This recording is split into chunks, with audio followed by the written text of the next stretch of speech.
नमस्कार, शिवालिक एकोज में आपका स्वागत है और मैं हूं आयुष केवल।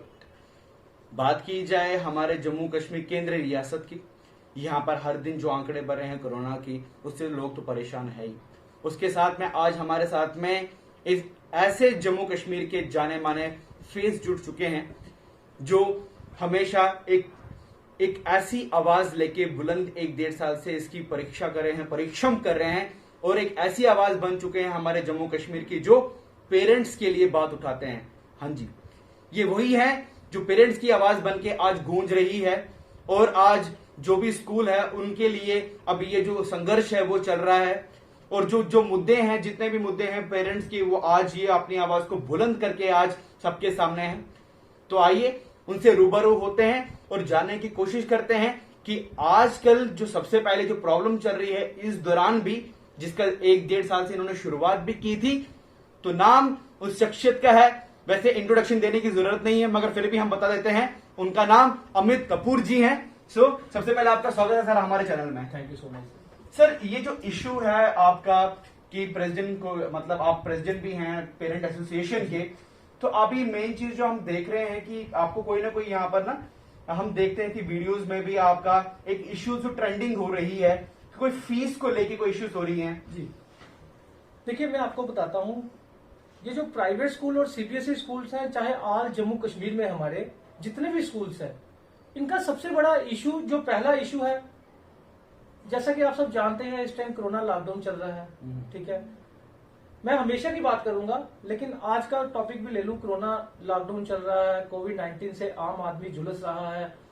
जब आम आदमी इस टाइम खाना खाने को तरस रहा है, हर तरफ से नुकसान में है, पूरा देश हमारा नुकसान में है, तो हर एक इंसान कोई ना कोई कंट्रीब्यूशन अपने समाज के लिए दे रहा है। हर एक इंसान, गरीब से गरीब, अमीर से अमीर। लेकिन वहीं पे जो बातें की जाती है बहुत बड़ी बड़ी, प्राइवेट स्कूल और सीबीएसई स्कूल, एक भी कोई ऐसा ऑनर नहीं आगे आया कि जिन्होंने अपनी कंट्रीब्यूशन दी हो, जिन्होंने ये कहा हो कोविड-19 लॉकडाउन के चलते हम लोग कोई फीस नहीं लेंगे या किसी भी तरह की कोई कंट्रीब्यूशन समाज के लिए, ऐसा किसी ने नहीं दिया। जबकि आप देखते हैं बाहर जितने भी स्कूल्स हैं, बहुत से स्कूल्स आगे आए, उन्होंने बोला हम 3 महीने की फीस माफ करते हैं या कुछ ऐसा। लेकिन जम्मू कश्मीर में कोई भी ऐसा नहीं आगे आया। क्यों नहीं आया, मैं आपको बताता हूं। देखिए, इनका सबसे पहला जो नेक्सस है, वो सबसे पहला नेक्सस है बुक्स का। ये बुक्स क्या करते हैं, अभी सेशन हमारा स्टार्ट भी नहीं होता, न्यू सेशन अभी स्टार्ट भी नहीं हुआ होता, तो ये क्या करते हैं कि बुक्स के साथ एक पर्टिकुलर शॉप चंद दुकानदारों के साथ लेकर हमारे जो स्कूल्स हैं, ये स्कूल्स का इनके साथ अपनी पब्लिश की बुक्स करवाई जाती है ऑथरों के नाम लेकर, और वो पर्टिकुलर शॉप पे मिलती। अब तो हालांकि वो नया रूल जो आ गया उसके तहत तो अब तो ये सारी चीजें तो वैसे भी बर्खास्त हो चुकी है। देखिए, बहुत से रूल्स आए, बहुत से रूल्स गए। मैं आपको बता दूं, ये बुक्स का रूल्स आज का नहीं है। ये स्कूल सेल कर ही नहीं सकते, लेकिन 100 में से 50% स्कूल अपने स्कूलों में कर रहे हैं और 50% जो है पर्टिकुलर शॉप पे कर रहे हैं। रही बात रूल्स जो आया, एडवाइजरी तो अभी 3 दिन पहले निकली, तो क्या मैं एजुकेशन डिपार्टमेंट को पूछना चाहता हूं, क्या आप लोग तभी ऑर्डर निकालेंगे जब कोई चीख पुकार करेगा, जब कोई आवाज निकालेगा, जब आपको बताया जाएगा? क्या आपको पता नहीं है, जब हाई कोर्ट ने यह साबित कर दिया कि प्राइवेट स्कूलों और सीबीएसई स्कूलों की लूट हो रही है? और तो और मैं आपको बता दूं, बुक्स का नेक्सस मैं पहले आपको बता दूं, इनका बुक्स का नेक्सस कैसे होता है। पर्टिकुलर शॉप पे बता दी जाती है, 100 में से 50% जो पेरेंट्स हैं जिन्होंने बुक्स ले ली, जिन्होंने इनकी एक्स्ट्रा बुक्स ले ली, 2000 से 12,000 रुपए का सेट ले लिया, तो मैं डायरेक्टर एजुकेशन को पूछना चाहता हूं, जो आपने परसों एडवाइजरी निकाली, क्या आप वो बुक्स वापस करवाने के लिए आपने लोगों को अवेयर किया? क्या आप लोगों ने ये अवेयर किया कि आपने जो एक्स्ट्रा बुक्स ली है वो आप स्कूल जिम्मेवारी लेगा? और हर साल सिलेबस चेंज। हम भी पढ़ते थे, जब हम पढ़ते थे हमें ऐसा होता था कि अगर एक घर में 4 बच्चे हैं या 2 बच्चे हैं, तो मैं 5th क्लास में हूं, मेरी बड़ी बहन 6th क्लास में है, तो 6th क्लास की बुक्स में यूज कर सकता था। लेकिन अब ऐसा किसी स्कूल में नहीं होता, जबकि ये भी रूल्स के बाहर है। रूल्स क्या कहते हैं कि 3 साल के बाद आप सिलेबस चेंज कर सकते हैं। लेकिन यहाँ पे जेके बोस और सीबीएसई 2 ही बोर्ड है ना, 2 बोर्डों का सिलेबस नहीं चेंज होता। यहाँ पे हर स्कूल का अपना सिलेबस चेंज होता है, हर क्लास का अपना सिलेबस चेंज होता है। तो आप मुझे बताइए, ये जो अभी देखो, अभी फीस की भी अगर बात की जाए इसके ऊपर, 2 साल पहले तो फीस की फिक्सेशन हो चुकी थी जी, जिससे तो सारे स्कूल अपने हिसाब से ही फीस ले रहे थे जी। तो उसमें भी कोई दिक्कतें थी जो आपने सामने लाई थी? देखिए मैं आपको बता देता हूँ, हमारी फीस फिक्सेशन कमेटी बनी। मैं उनकी पोल भी आज सारी दुनिया के सामने खोलूंगा। एक हाई कोर्ट का एक ऑर्डर आता है 18/3/2019 का कि 2014 के बाद जितनी फीस इंक्रीज हुई है विद 9% इंटरेस्ट लगाकर पेरेंट्स को वापस की जाए। जब ये ऑर्डर आया मैंने वेट किया 1 महीना कि अभी ऑर्डर इंप्लीमेंट होगा, अभी ऑर्डर, क्योंकि एक हाई कोर्ट डबल बेंच का जब फैसला आता है, जम्मू कश्मीर के सबसे बड़े कोर्ट का फैसला आता है, तो मैंने सोचा आज नहीं तो कल ये इंप्लीमेंट कर ही देंगे। तो मैं नॉन पॉलिटिकल संगठन था मेरा उस टाइम, तो मैंने कहा यार ये मुद्दा ऐसा मुद्दा है, इस पे ना कोई आवाज उठाता है, ना कोई पॉलिटिशियन आगे आता है, ना कोई पॉलिटिकल पार्टी आगे आती है, आखिर इस मुद्दे में है क्या। जब मैं एंटर हुआ, जब मैंने प्रोटेस्ट करना स्टार्ट किए कि आखिर इस हाई कोर्ट के ऑर्डर को इंप्लीमेंट क्यों नहीं किया जा रहा, जबकि वो जीतने वाला कौन है, ये ध्यान से सुनिएगा, जब तक आप पूरी वीडियो नहीं सुनेंगे आपको पता ही नहीं चलेगा ये है क्या, कि क्या नेक्सस है इनका। उस नेक्सस में कौन कौन था, ये केस कौन जीतता है, करोड़ों रुपया पेरेंट्स को वापिस होना होता है, लाखों करोड़ों रुपया पेरेंट्स को वापिस होना होता है। केस कौन जीतता है, डायरेक्टर एजुकेशन, कमिश्नर सेक्रेटरी और हमारी Jammu Kashmir fees fixation committee. जब ये तीनों केस जीतते हैं इन प्राइवेट स्कूलों सीबीएसई स्कूलों वालों से, जब केस जीता जाता है, केस जीतने के बाद मैं आपको बता दूं, केस जीतने के बाद इन्होंने ऑर्डर इंप्लीमेंट किया ही नहीं। और कितनी देर नहीं किया, 4 से 5 महीने ऑर्डर इंप्लीमेंट नहीं किया। मैंने डायरेक्टर एजुकेशन का घेराव किया पेरेंट्स को लेकर।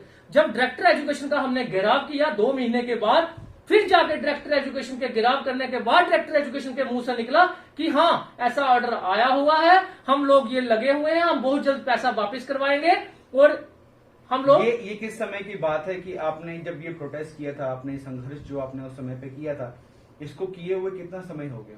ये 18/3/2019 को ऑर्डर आया था। 18/3 को 2019 को पिछले साल की जी बात। पिछले साल की बात है। तो हम लगातार प्रोटेस्ट करते रहे इस ऑर्डर को इंप्लीमेंट किया जाए। हमने और तो और उस टाइम डीसी रमेश जी होते थे। हम आपकी बात तो अभी हमने समझ ली, बस बेसिकली अभी देखिए जो मेन मुद्दा एक और अभी उभर के आ रहे हैं, सोचने वाली बात है। अगर पेरेंट्स पैसा, चलो ठीक है, क्योंकि जो आपकी जो बात जेन्युइन है वो चीज आप बता रहे हैं, अगर इन केस ऐसा भी अगर हम सोचे कि जो टीचर्स है वहां पर जो उनके लिए काम कर रहे हैं, बिल्कुल बहुत बढ़िया आपने क्वेश्चन किया। उनके लिए भी देखिए उनकी सैलरी तो ऐसे कमेंट आ गया था कि जितने भी टीचर्स हैं उनकी सैलरी तो अमित कपूर जी अब देंगे, जितने भी रियासत की हैं। मैं आपको एक चीज बता दूं, टीचर हमारे गुरु हैं और गुरु के खिलाफ कोई भी नहीं जा सकता। जी। ना ही अमित कपूर जा सकता है, ना ही अमित कपूर के जितनी भी एक फैमिली है पेरेंट्स की पूरे जम्मू कश्मीर की, ना ही वो जा सकते हैं।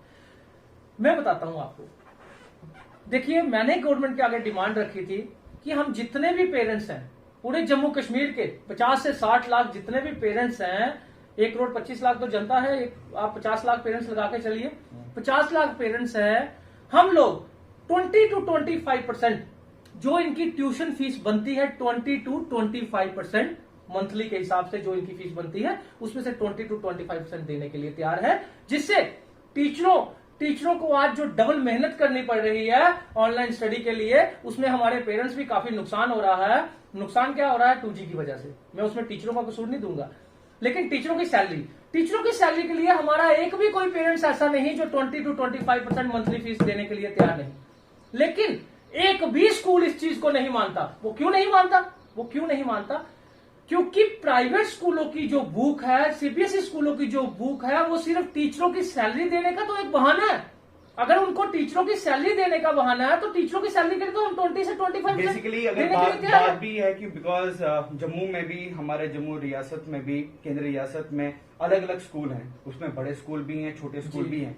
बड़े स्कूल जो हैं वो तो चलो अपना कार्य तो कर ही लेते हैं, मगर जो मेन संघर्ष जो होती हैं वो छोटी प्राइवेट एसोसिएशन जो होती है, जो स्कूल्स होती हैं, उनके जैसे बिजली बिल हो गई, इलेक्ट्रिसिटी हो गई, या कोई भी चीज जितना वो अपना मेहनत करके अपना स्कूल को चला पाते हैं, इसमें कहीं ना कहीं उनका जो है लॉसेस हो जाती है। तो मैं अभी बोलता हूं आपको, तो कहीं ना कहीं मुझे ऐसा लगता है कि उन टीचर्स के लिए या फिर उन स्कूलों के लिए अगर वो बंद कर दें, अगर ये मुहिम ऐसे अगर चली, अगर अपना स्कूल बंद कर दें, अगर लॉकडाउन को उन्होंने कंटिन्यू कर दिया, तो ये बच्चे कहाँ जाएंगे और ये प्रोटेस्ट कहाँ के लिए, कौन सी डायरेक्शन में जाएगी, इसमें आपका क्या जवाब? मैं आपको बता दूं, जो भी स्कूलों में बुक्स के नाम पे अपनी पर्टिकुलर शॉप नहीं बताता, पर्टिकुलर बुक्स नहीं लगाता, जो गवर्नमेंट की गाइडलाइन से चलता है, चाहे वो छोटा स्कूल होगा चाहे वो बड़ा स्कूल होगा, जो गवर्नमेंट की गाइडलाइन से बुक्स आम दुकानों पे जो मिलती है वही बुक्स लगाई जाती हैं। अपने स्कूल्स में बुक सेल नहीं करता या पर्टिकुलर शॉप नहीं बताता, जो यूनिफॉर्म का नेक्सस नहीं चलाता, जिसकी बड़ी जेन्युइन फीस है, जिसने जेकेएफएफसी का अप्रूवल लिया हुआ है, और जिनकी फीस जेन्युइन है, जिनकी ये नेक्सस नहीं है, मुझे उनसे कोई प्रॉब्लम नहीं, क्योंकि मुझे सिस्टम के साथ प्रॉब्लम है, मुझे स्कूल्स के साथ प्रॉब्लम नहीं। जो स्कूल शिक्षा का मंदिर बनाकर चल रहा है, जो स्कूल को शिक्षा का मंदिर बनाता है, मुझे उससे कोई प्रॉब्लम नहीं। मैं उसको सल्यूट करूंगा, मैं उसको अप्रिशिएट करूंगा। लेकिन अगर स्कूल सोचेगा कि मुझे बिजनेस करना है, तो भाई साहब मैं आपका बिजनेस नहीं चलने दूंगा, क्योंकि ये 2002 का एक्ट है, सुप्रीम कोर्ट की रूलिंग है कि कोई भी स्कूल होगा वो नो प्रॉफिट नो लॉस पे चलेगा। रही बात टीचरों की सैलरी की, तो मैं आपको बता दूं, अगर कोई बड़ा स्कूल है तो वो सैलरी भी तो 20 से 30,000 देता होगा। जो छोटा स्कूल है वो सैलरी भी तो 2,000 से 5,000 देता होगा। तो ऑटोमेटिकली क्या होता है कि मैंने आपको पहले ही बता दिया, जब हम 20 to 25% फीस देंगे मंथली ट्यूशन फीस के नाम पे, तो ऑटोमेटिकली टीचरों की सैलरी तो निकल गई। तो फिर स्कूल को प्रॉब्लम क्या? रही बात आपदा, देखिए ये आपदा सिर्फ मेरे पे या मेरे पेरेंट्स पे नहीं है, सबके लिए ही है। ये आपदा जो है ये स्कूल वालों के लिए भी है। जब एक आम आदमी भुगत रहा है, आम आदमी नुकसान में है, पूरा देश ही नहीं पूरा वर्ल्ड नुकसान में है, तो चंद अगर 6,500 स्कूल है हमारा, अगर ये भी ये आपदा को समझे, इस चीज की महामारी को समझे और कोई मानवता दिखाते हुए अगर खुद ही ये कंप्रोमाइज करे, तो मेरे हिसाब से ये बार बार आपदा आने वाली नहीं है। ये लाइफ में पहली बार आपदा आई है, हमें इससे कंप्रोमाइज करना चाहिए। लाइफ में तो हमेशा जो भी कुछ होता है वो तो पहली बार ही होता है। अगर मुसीबत भी देखे तो हमेशा पहली बारी होती है, अगर कोई आवाज भी उठती है वो पहली बारी ही उठती है, क्रांति भी एक ही बारी उठती है। तो मैं यही कहूंगा आपके माध्यम से उन स्कूल वालों को कि आपको घबराने की जरूरत नहीं है, आप अपना सिस्टम सुधारिए। अगर आपका सिस्टम सही है, आप मानवता दिखाने को तैयार हैं, तो मुझे कोई प्रॉब्लम नहीं है। नहीं, ये बेसिकली ये मानवता दिखाने वाला, ये कैसे, ये इसका न्याय पक्ष कौन करेगा? ये न्याय पक्ष हो चुका है, न्याय पक्ष हो चुका है। देखिए मैं आप लगाता हूं, हमारे असगर समून साहब ने जो ऑर्डर निकाला, उन्होंने क्या किया, आप खुद ही तय कर लीजिएगा, ये हमारे डिसाइड करेंगे या पेरेंट्स या पूरी जनता डिसाइड करेगी। देखिए पहले ऑर्डर निकाला जाता है कि 30 अप्रैल तक कोई भी फीस नहीं मांगेगा। आप सबने देखा कि 30 अप्रैल तक कोई भी फीस नहीं मांगेगा। उसके बाद मैं आपको पूछना चाहता हूं, क्या लॉकडाउन खुल गया 30 अप्रैल के बाद? क्या लोगों के कामकाज चल पड़े? क्या लोगों के व्यापार चल पड़े? लोगों को पैसा दे दिया गवर्नमेंट ने? क्या ऐसा किया जो 30 अप्रैल? वो बेसिकली गवर्नमेंट का तो एक अलग मुद्दा बन जाता है। देखिए गवर्नमेंट ने तो ऐसा भी बोला हुआ है कि हम इतने पैसे में फंड्स रिलीज होगी, वो कब आएंगे, कैसे आएंगे, वैसे भी उन चीज के ऊपर वो तो एक विषय ही है। जब तक वो आएगा, लोगों को मिलेगा, तब वो एक अलग बात हो जाती है। मतलब जो भी प्रेजेंटली जो सिचुएशन चल रही है, इस करंट सिनेरियो पे, जैसे बिजली बिल की बात की जाए, इलेक्ट्रिसिटी की बात की जाए, ऐसी भी तमाम चीजें होती हैं जो एक स्कूल, ये एक स्कूल की बात नहीं है, ऑल स्कूल, छोटे स्कूल हो या फिर कोई भी स्कूल हो जिनके साथ में आपदा आती है, जिसको सैलरी देनी है, जिनको अपना पर मंथली निकालना है, इस आपदा में जो बड़े बड़े हैं उनको भी दिक्कत है और छोटों को तो वैसे दिक्कत है ही वहां पर। तो उस दौरान जो टीचर्स हैं और बाकी चीज हैं, देखिए आपने तो शर्तें ठीक रखी वहां पर, मगर उसमें कोई चीज वो भी है जो फिजिबल नहीं पहुंच पाते हैं, या फिर पैसे भी हैं वो प्रॉपरली उन तक कैटर नहीं हो पाते हैं, बिकॉज ट्यूशन फीस आधों की बहुत कम होती है और टीचर्स की सैलरी थोड़ी ज्यादा होती है। नहीं सर, ऐसा नहीं, एक्सपीरियंस की अगर बात कीजिए, ऐसा नहीं है। देखिए मेरी बात सुनिए, जिस भी स्कूल में, चाहे वो छोटा स्कूल होगा चाहे वो बड़ा स्कूल होगा, स्टाफ भी कम होगा, खर्चा भी कम होगा, तो फीसेज भी कम होंगी, फीसेज भी कम होंगी। नहीं, अगर चैरिटी भी करते हैं, नहीं चैरिटी, जो चैरिटी करते हैं, तो चैरिटी भी करते हैं, दान करते हैं, आधे वो स्कूल का नाम ही चैरिटी है। नहीं, वो आपकी बात सही है, स्कूल का दूसरा नाम ही चैरिटी है, लेकिन ये तो ट्रस्ट बनाकर लूटते हैं, ये ट्रस्ट बनाकर लूट रहे हैं। ये स्कूल का दूसरा नाम है ही चैरिटी। अगर आप लोगों ने व्यापार करना है, बिजनेस करना है, तो मेरे हिसाब से आप स्कूल खोलने के लायक नहीं है और स्कूल आपको बंद कर देना चाहिए, क्योंकि सरकार के पास बहुत से ऐसे रिकॉर्ड्स, सिर्फ मैं ही नहीं कहता, आप बताइए, हमारी जो न्यायालय है, हमारा जो हाई कोर्ट है, वो मान चुका है कि स्कूल लूटते हैं, वहां से ऑर्डर आ गया। चलिए, हमारा सुप्रीम कोर्ट ऑर्डर तो ऑलरेडी आ चुका है जी, वो ऑर्डर आपको भी पता है, मेरे को भी, और हमें भी पता है कि ऑर्डर क्या आया है, लोग उस पर इम्प्लीमेंट भी कर रहे हैं। और इनफैक्ट जो टीचर्स की जो बात भी अगर की जाए, बिकॉज ये बात सिर्फ एक साइड से नहीं, दोनों तरफा भी होनी चाहिए। अगर हम पेरेंट्स की बात भी चलती है, बिकॉज हम भी एक पेरेंट्स से, हमको भी पता है कि जो बच्चे हैं उनके पढ़ने के बाद उनको तो स्कूल ही जाना है जी। अगर स्कूल वाले सारे बंद कर दें, अगर ऐसा कुछ मुहिम चल जाता है, सर, इसकी फेस की कॉन्सिक्वेंसेज जो अगर होती हैं इसके बाद में, तो ये एक अलग मुद्दा बन जाएगा। अगर पेरेंट्स ये हर जगह सर सुनते हैं मैं आपको बता दूं, अगर आप ऐसा इसको अगर आप एक साइड लेके चले, अगर पेरेंट्स ने इनिशिएटिव ले लिया कि हम लोग ऐसे लुटेरे स्कूलों में नहीं पढ़ेंगे, तो सोचिए स्कूल वालों का क्या हाल होगा। हम तो आपने तो ये बोल दिया कि सारे लुटेरे हैं, अगर सबने बंद कर दिया फिर लुटेरों का सर, बच्चों ऐसा का क्या होगा? सुनिए, बीच मैं तो में चाहता हूं, बीच में तो देखिए, बच्चे बंद वही करेगा जो लुटेरा होगा, जो सच्चा। आपने तो सबको लुटेरा बोल दिया। मैंने आपको बोला जो शिक्षा का मंदिर है, जो शिक्षा का मंदिर बनाकर चलता है, उससे तो हमें प्रॉब्लम ही कोई नहीं। जो बुक्स का नेक्सस नहीं चलाता, जो फीसिस का नेक्सस नहीं चलाता, जो गवर्नमेंट की गाइडलाइन बनाकर चलता है, और सबसे बड़ी बात जो ट्यूशन फीस का ऑर्डर आया है, तो मैं आपको बता दूं ट्यूशन फीस होती क्या है। ट्यूशन फीस इसमें सिर्फ टीचर्स की सैलरी देने के लिए हम तैयार हैं, जिसके बहाने इन्होंने ऑर्डर नहीं, दिया है। ट्यूशन फीस जो है वो जनता समझेगी। हाँ। जो ट्यूशन फीस है वो जनता समझेगी, उनको भली भांति पता भैया ऑर्डर को उनको ब्रीफ भी किया होगा इस चीज के बारे में। नहीं सर, ट्यूशन फीस के लिए ब्रीफ नहीं किया आपने मैंने तो किया हुआ है, लेकिन बहुत से मीडिया चैनल्स ऐसे हैं, उनका भी कोई कसूर नहीं, उन्होंने जो ऑर्डर आया उन्होंने बता दिया। जबकि ये जो इम्प्लीमेंट करना था, ये जो अवेयर करना था, ये एजुकेशन डिपार्टमेंट का काम था। क्योंकि सबसे पहले मैं आपको बता दूं, इनको फीस स्ट्रक्चर लगाने होते हैं स्कूल्स में, बड़े कम स्कूल्स हैं जो लगाते हैं। और आपको टीचर्स के लिए मैं एक चीज और कहना चाहता हूं, वन टाइम फाइनेंस असिस्टेंस जो गवर्नर साहब एलजी साहब ने सर्कुलर भी निकाल दिए हमारे डायरेक्टर एजुकेशन जम्मू, हमारी डायरेक्टर एजुकेशन कश्मीर के लिए, कि जल्द से जल्द रिकॉर्ड मंगवाइए स्कूल वालों का, और इनको टीचरों को वन टाइम फाइनेंस असिस्टेंस भी दिया जाएगा। वन टाइम फाइनेंस असिस्टेंस भी मिल गया उनको, जो भी टीचरों को मिलेगा। एक समय मिल गया। हाँ। मतलब ये जो लॉकडाउन के दौरान जो भी मिलेगा वो भी मिल गया। हाँ। और पेरेंट्स भी गुरु दक्षिणा नहीं रखेगा, पेरेंट्स भी आज भी तैयार है 20%, जो 20 to 25% बनता है टीचर्स की सैलरी के लिए, वो हम देने के लिए तैयार है। लेकिन जो ऑर्डर आया है सिर्फ अप्रैल महीने का, ना कि पूरे। ये क्या कर रहे हैं, अप्रैल मई जून इकट्ठा मांग रहे हैं।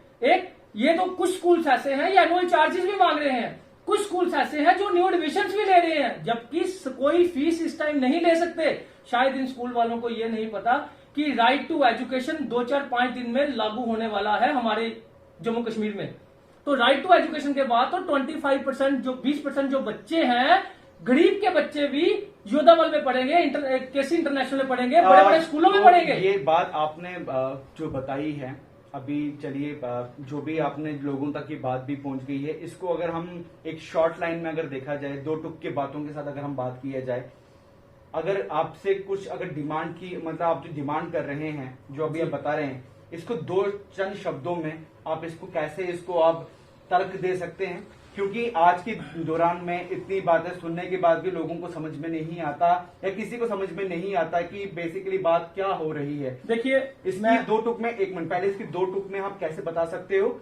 और साथ ही साथ अगर जो इसमें किसी को अगर प्रॉब्लम फेस होती है, चाहे वो अच्छे शिक्षक हैं या आपके हिसाब से कोई बुरे शिक्षक हैं, चाहे जो भी है, शिक्षक कोई बुरा नहीं होता, या फिर टेम्पल ऑफ जो स्कूल्स हैं जो इसका क्या दुरुपयोग कर रहे हैं, या फिर कोई गलत अपने हिसाब से चला रहे हैं, जो प्रॉपरली फॉलो नहीं कर रहे हैं, जो गलत इंस्टीट्यूशन है आपके हिसाब से, और उनके लिए आपके क्या मैसेज रहेगा? और टीचर्स के लिए, उस इंस्टीट्यूशंस के लिए, स्कूल्स के लिए, जो आपके कई इंस्टीट्यूशंस के लिए, जो भी आपका, जो अभी आपने कुछ ना कुछ विजन होगा आपका इस चीज के ऊपर, आप क्या हमारे माध्यम के थ्रू बोलना चाहेंगे? मैं आपके चैनल के माध्यम से पहले तो सब पेरेंट्स से रिक्वेस्ट करना चाहता हूं कि किसी भी स्कूल में, कोई भी स्कूल हो, आपने 20% मंथली फीस से ज्यादा नहीं देनी। और जो पेरेंट्स नहीं दे सकता उसको जरूरत नहीं है, अभी कोरोना महामारी के टाइम कोई जबरदस्ती आपसे नहीं कर सकता। आपके बच्चे जो है वो ऑलरेडी क्लासेस प्रमोट कर दिए गए हैं, कोई स्कूल आपसे ब्लैकमेलिंग नहीं कर सकता, जिस तरह की ब्लैकमेलिंग हो रही है कि आप आइए एडमिशन करवाइए आगे। रोज रोज की एडमिशनें, हर साल की एडमिशनें नहीं होंगी, ऑलरेडी आपके बच्चे प्रमोट कर दिए गए हैं। एक दूसरा, जिन जिन स्कूलों ने बुक सेल करी है उनको वापस करवाइए। जिन स्कूलों ने पर्टिकुलर शॉप दिखाकर बुक्स 2000 से 12,000 रुपए तक सेट सेल की है वो वापस करवाइए। और आपने देखा एडवाइजरी में उन्होंने लिखा है, डायरेक्टर एजुकेशन अपने वेबसाइट पे चला देंगे कि कौन सी दुकान से बुक्स मिलेंगी। तो इसलिए एक्स्ट्रा बुक्स जितनी भी आप लोगों ने ली है वो वापस करवाइए, वो अब इस साल काम नहीं आने वाली आपके। अब रही स्कूलों की, अब टीचर्स की बात करें। हाँ, फिर स्कूलों की मैं टीचर्स की बात करता हूं। मैं टीचर्स से हाथ जोड़ के रिक्वेस्ट करता हूं, मैडम आपका काम शिक्षा देना है, आपका काम शिक्षा देना है। मुझे पता है चंद टीचरों की मजबूरी बन जाती है, जिस व्हाट्सएप पे हम होमवर्क भेज रहे हैं उसी व्हाट्सएप पे हम फीस मांग रहे हैं, उसी व्हाट्सएप में हम बच्चे को डीट कर रहे हैं कि बेटा आपकी फीस नहीं आई, बेटा आपने बुक्स नहीं ली। वो किस लिए नहीं ली मैं आपको बताता हूं। एक मार्केटिंग ट्रेंड चल रहा है स्कूल मैनेजमेंट के द्वारा। स्कूल मैनेजमेंट क्या करती है, भाई साहब आप वहां से पर्टिकुलर शॉप पे जाके बुक्स ले लीजिए। जब वो पर्टिकुलर शॉप पे बुक्स पेरेंट्स लाता है कि नहीं लाता, जो ऑनलाइन स्टडी हो रही है पेरेंट्स टीचर्स उसको बोलती है कि बेटा आप एक काम कीजिए, बुक्स की तीसरी चैप्टर की तीसरा पेज पे आप वो लर्न कर लीजिए। यानी कि वो कंफर्म किया जाता है कि उस बच्चे ने वो पर्टिकुलर शॉप से बुक्स ली कि नहीं ली। ऐसी ब्लैकमेलिंग बंद कर दीजिए। मेरी हाथ जोड़ के रिक्वेस्ट है, टीचर्स का काम शिक्षा देना है और हमारी पेरेंट एसोसिएशन टीचर्स के साथ है। रही बात आपकी सैलरी की, हम पेरेंट्स कभी भी गुरु दक्षिणा नहीं रखेंगे, लेकिन एक चीज, सेकंड क्लास के नीचे बच्चों को आप होमवर्क नहीं भेज सकते क्योंकि ये गवर्नमेंट का ऑर्डर है। आप लोग उससे निराधार या उस आधार पर आप लोग नहीं भेजिए, ये मेरी हाथ जोड़ के रिक्वेस्ट है। Books nursery LKG UKG class की नहीं लगनी, आप लोग उनको भी मत भेजिए, ना ही उनको मजबूर कीजिए। रही बात आपकी सैलरी की, आप ऑनलाइन स्टडी बहुत अच्छी करवा रहे हैं, लेकिन मटेरियल लिमिट का मटेरियल भेजिए ताकि बच्चों को प्रॉब्लम ना हो। आप भी समझते हैं कि आपने काफी चैप्टर करवा चुके हैं जो कि आपने स्कूलों में अभी करवाए भी नहीं होते थे। ये मुझे पता है, आपका एक बुक्स का नेक्सस था, आपको मैनेजमेंट से एक प्रेशर था। चलो मैं सारी बातें साइड पे रख के, रही बात टीचर की सैलरी की, तो हम पेरेंट्स, जम्मू कश्मीर के पेरेंट्स के बिहाफ पे मैं आप सबको कहना चाहता हूं कि हमारे पेरेंट्स आपकी सैलरी कभी नहीं मारेंगे क्योंकि आप हमारे गुरु हैं और हम गुरु दक्षिणा देना जानते हैं। लेकिन गुरु दक्षिणा क्या होती है, जो आपकी टीचर की सैलरी बनती है। आपकी टीचरों की सैलरी के हिसाब से जो मंथली फीस बनती है उसमें से 20% देने के लिए मेरे सभी पेरेंट्स तैयार है। इससे ज्यादा अगर मांगेंगे तो हम लोग नहीं देंगे एक पैसा भी, क्योंकि हमारा जो चाहे वो बिजली का बिल हो, पानी कुछ नहीं सर, कुछ नहीं। जब हमारे बच्चे स्कूल, टीचर्स हाँ, हमारे बच्चे स्कूल जा ही नहीं रहे, इस टाइम स्कूल का कोई खर्चा हो ही नहीं रहा, स्कूल बंद पड़े हैं, जब हमारे पेरेंट्स घर में बैठकर बिना किसी कारोबार के, बिना किसी कोई कामकाज के, बिना किसी हेल्प के, वो फिर भी तैयार हो गए 20% फीस देने। रेंट का, बिल्डिंग का तो खर्च जाएगा, इलेक्ट्रिसिटी का बिल जाएगा। मैं आपकी बात समझ रहा हूँ, वो बच्चों में बोझ ना डालिए। वो बिजनेस भी तो 20 साल से आपने ही किया ना, और इस टाइम आपको मैं बता दूं कोई ईएमआई नहीं है, कोई बैंक का लोन नहीं इस टाइम ईएमआई ले रहा। वो 6 महीने, ये तो फिर एक अलग मुद्दा हो जाता है इस चीज के ऊपर। तो इसके लिए मैं आपको बता रहा हूं, इसलिए उनका कोई एक्सपेंसेस इस टाइम खर्च नहीं हो रहा स्कूल वालों का। रही बात, एक ही खर्चा हो रहा है, उनका खर्चा वो भी नहीं हो रहा। मैं आपको बता दूं, सिर्फ टीचरों की सैलरी का मसला है। उसी को इनिशिएटिव लेते हुए हमारे जम्मू कश्मीर के जितने भी पेरेंट्स हैं वो 20% मंथली फीस देंगे, वो देने के लिए तैयार हैं, सिर्फ 20%। लेकिन जिन पेरेंट्स के पास नहीं है उसको मजबूर नहीं किया जाएगा, किसी भी तरह का उसको तंग नहीं किया जाएगा, किसी भी तरह उसको बच्चे को ऑनलाइन स्टडी से दूर नहीं रखा जाएगा, किसी भी तरह की हरासमेंट बर्दाश्त नहीं की जाएगी। टीचरों के हम साथ हैं। अब मतलब अगर किसी का 100 रुपए महीने की अगर सैलरी है, मतलब 100 रुपए अगर उसकी ट्यूशन फीस है तो उसको 20 रुपए देना पड़ेगा। बिल्कुल, ओके, बिल्कुल। और रही बात स्कूल्स की, तो मैं स्कूल्स को भी कहना चाहता हूं, मुझे काफी स्कूल्स की कॉल आई, सुबह 2-3 स्कूल्स की भी कॉल आई। उन्होंने मेरे को बताया सर मेरा दारोबदर जो है वो स्कूल पे है या ये भी है। मैं उस चीज को समझता हूं। देखिए मैं आपको पहले ही बता देता हूं कि मेरी जो फाइट है, या मेरे पेरेंट्स की जो फाइट है, जो हमारी पेरेंट एसोसिएशन की फाइट है, मेरी पेरेंट एसोसिएशन की फाइट लुटेरों के साथ है, जो जेन्युइन स्कूल को शिक्षा का मंदिर बनाकर चलाते हैं, जो जेन्युइन एक बच्चों को एजुकेशन देने के लिए स्कूल चलाते हैं। मेरी फाइट उनके साथ नहीं है, उनको डरने की कोई जरूरत नहीं है, क्योंकि वो स्कूलों को मैं अप्रिशिएट करूंगा, मैं सल्यूट करूंगा जो शिक्षा का मंदिर बनाकर स्कूल चलाएंगे, जो बुक्स के नाम पे नेक्सस नहीं चलाएंगे। और रही बात, देखिए मैं आपको एक चीज और बता देता हूं। अब देखिए केवी स्कूल, आप मुझे बताइए केवी स्कूल में कौन सी लूट है? देखिए गवर्नमेंट का और प्राइवेट का दोनों अलग डिफरेंस है। गवर्नमेंट को और प्राइवेट के साथ में ना कंपेयर करें, वो एक अलग इशू बन जाता है। चलो बात गवर्नमेंट होगी, बात प्राइवेट। ये अनएडेड स्कूल है, मुझे पता है ये स्कूल अनएडेड है। हाँ। अगर अनएडेड स्कूल है हाँ। तो इनको अगर बिजनेस नहीं करना है, अगर इनको बिजनेस करना है तो ये स्कूल खोले ही ना।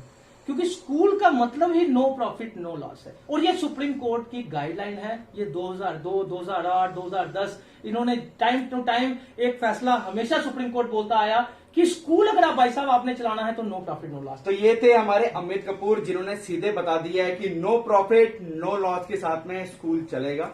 अगर आपको स्कूल चलाना है तो नो प्रॉफिट नो लॉस के ऊपर आपको जितना पैसा है जो गवर्नमेंट की ओर से आया जाता है आपको सिर्फ वही लेना है। आप अपनी ब्लैक मार्केटिंग या ब्लैक धंधा जो है आपका वो बंद कर लीजिए। ऐसा अमित कपूर जी ने आज ये दावा भी किया है कि बहुत सारी ब्लैक मार्केटिंग हो रही है और बहुत सारे कानूनी जो इसके आंकड़े रखे थे वो आपके सामने बताए। तो तब तक के लिए हमारे साथ जुड़े रहे शिवालिक एकोज में ऐसे ही खबरों के साथ में और ऐसी ही ब्रेकिंग खबरों के साथ में। मैं आयुष के भट्ट, कैमरामैन विवेक के साथ में एक